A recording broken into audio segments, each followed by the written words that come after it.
The health of the world is under constant threat through the activities of man.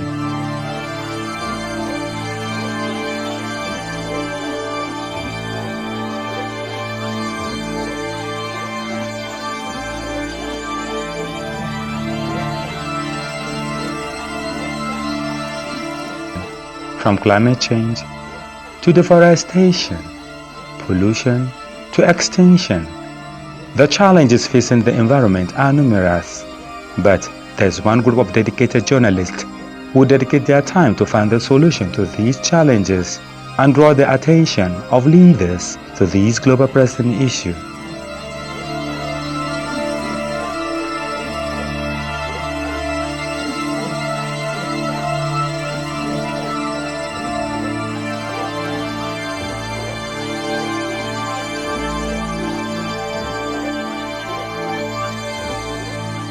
Environmental journalism is the practice of reporting on the intersection of human activities and the natural world.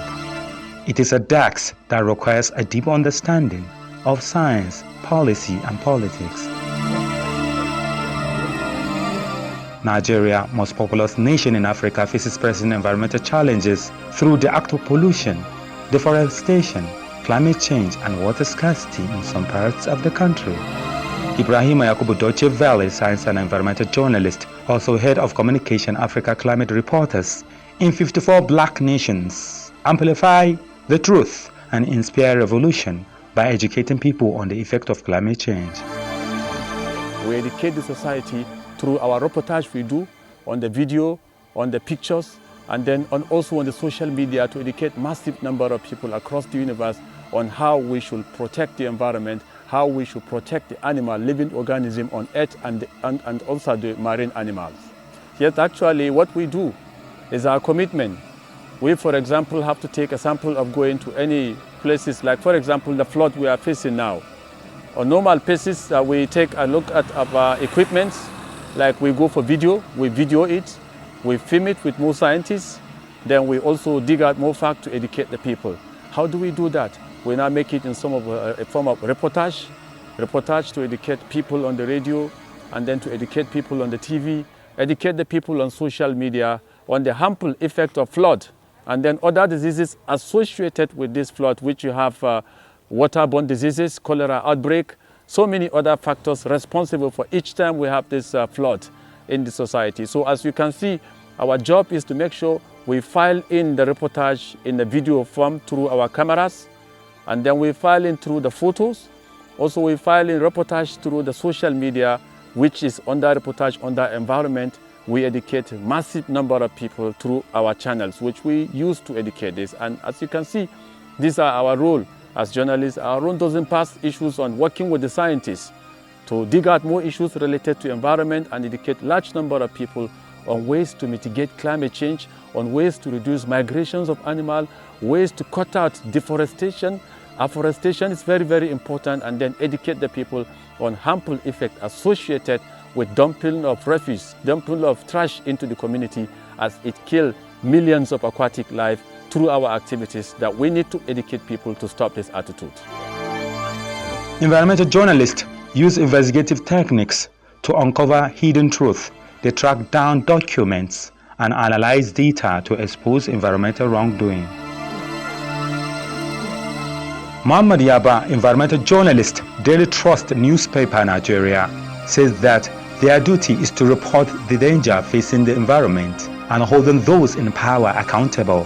Furthermore, he called on journalists across the region to embrace climate journalism to save the environment against global warming. 1-2 years ago, about the flooding, when we were during the rainy seasons, we visited some communities trying to see that we educate or we report on the way the rivers have been kind of like full beyond the brink, so as to draw the attention of the government, humanitarian agencies, and also agencies like SEMA to carry out certain sensitization so as to educate people living around that areas to avoid or to evacuate from those areas, because we know that if they fail to do that and the river gets flooded, we know the dangers. We know like I said, we saw what happened in Maiduguri. So all these things, these are some of the impact. These are some of the things we do, and definitely we have been seeing the impact, because sometimes the people, following our reports, following our activities, following our engagement with them, they decide to abide. They know. Okay, some of them may try to sound ignorance of some of the activities they do, but as a result of some of the things we do, or some of the report we report, because like I said, our team includes those in the print and also those in the radio station, and these, following our report, a lot of people get sensitized, get educated, get informed, and they now try to desist on some of the things they do. And mind you, let me also draw your attention about regarding to pollution, air pollution. You know, during that, like for instance, festivities like Salah, you know, that is Eid period. You know, sometimes here in northern Nigeria, people usually roast their fry their cow. I mean, use firewood to fry some of the cow heads, you know, or legs, etc. But due to some of our visitation and the kind of report we do on the danger of doing so, that has really actually reduced in the society. People now see the danger of using old tires, you know, to burn their meats. You understand? So there are a lot of impact. There are a lot of positive impact, if I may say, that the people benefited as a result, due to our activities and due to our reportage. Meanwhile, as global warming is heating up our planet at an alarming rate, Dr. Abdulateef Tayo, Registrar, African Institute of Waste Management and Environmental Studies, appreciate the journalist and also advocate the need for sensitization on the danger of global warming. If we are talking about environmental journalism or communicators, we are talking about how we are to unlock our voice for the planet. By unlocking our voice for the planet, it means how we are going to speak out, how we are going to report, and how are we going to communicate to the public the inherent problem that the environment is facing. Environmental journalism or communication, we intend to go in line with what is in vogue internationally to come up with a program on how to train people. Based on CNN report in 2009, they said by 2050, 1.2 billion people are going to be displaced. That shows that percentage is very big, and which percentage everybody, both animal, plant, and human being, they are going to be a refugee within the environment. That is why the call for environmental journalism is an ultimate call and urgency if we wanted to survive beyond 2050. That is why we need to sensitize this public, because what we are able to report to the public is what the action will be based on. When you tell your children that this is not good from the onset, they take to it. But if there is no any sensitization regarding what they do and they don't, automatically they are free, they are freelancer, they are free to live at their own wish.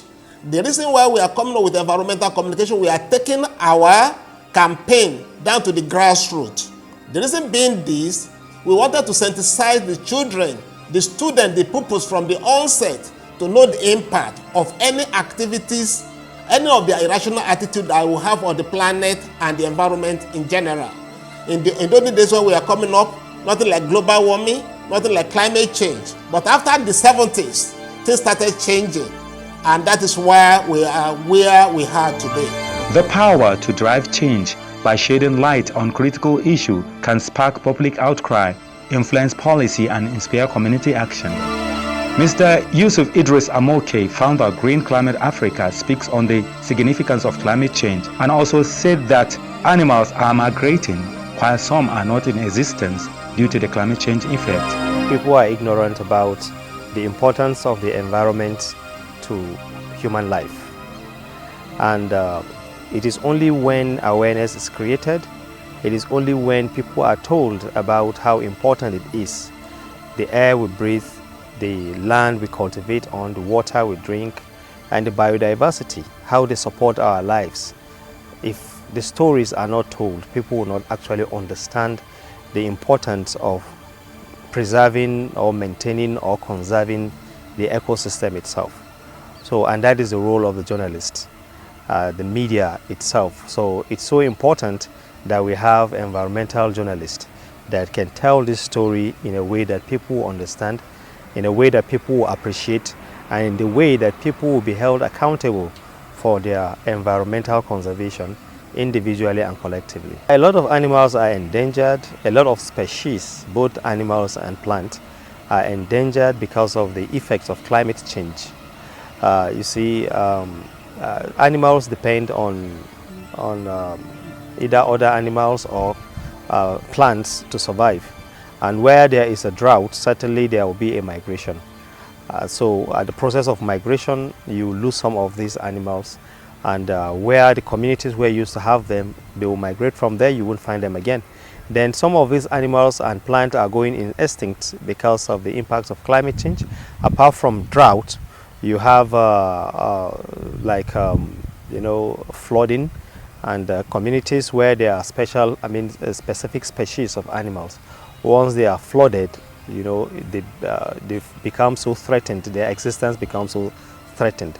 And so many other chemicals and gases that are released into the air or into the atmosphere, they also affect the existence of plant and animal. So a lot of animals are in extinction, and the one that we relate with so quickly is like the vulture. While we're growing up, we have vultures around, but today you find it so difficult to see them. Then there is these birds, they are whitish. In Hausa we call them balbila. I don't know the name in English. They are whitish and they fly up, and while we were kids, you see us raising our hands, doing some enchantment, and you see some magical things like white on our nails. Now you don't find them again. There are some other animals, you see them on the soil, they will dig small hole and will go by the hole and hitting the ground, and you see them coming out. Some insects kind of animals, you don't see them again. So there are a lot of factors that would have caused this disappearance of some animals and some even plants that are naturally used for herbs. Climate change analyst Samail Ibrahim Ali speaks on the need for the urgent action to be taken on climate change issue. Journalists are partners in sensitizing the population about what climate change and global warming is all about, like I said earlier. And the most important thing in all that we are doing and the efforts we are putting in making the environment safe is to let the people understand the effect of human population on the environment, because the environment is grossly affected by our activities as human beings. And so I have always said this, that without human beings on planet Earth, the planet will be safer than it is today. And when you look at how human beings are actually multiplying in numbers, you know very well that mitigating climate change and global warming is a very serious challenge, because on the average, every human being that found himself on planet Earth want to actually survive. And so survival challenge is what is aggravating what climate change and global warming is. Because the truth of the matter is that human beings utilizes almost every resources in existence. And for him to survive, he uses all these natural resources within the environment in order to survive. And these are very serious challenges that actually pose serious degradation or damage to the environment. Climate change is an increasingly serious threat around the world, and in Nigeria, it has caused increased heat, drought, and also increasing flood risks. Journalists are helping to promote climate action and awareness through their reporting.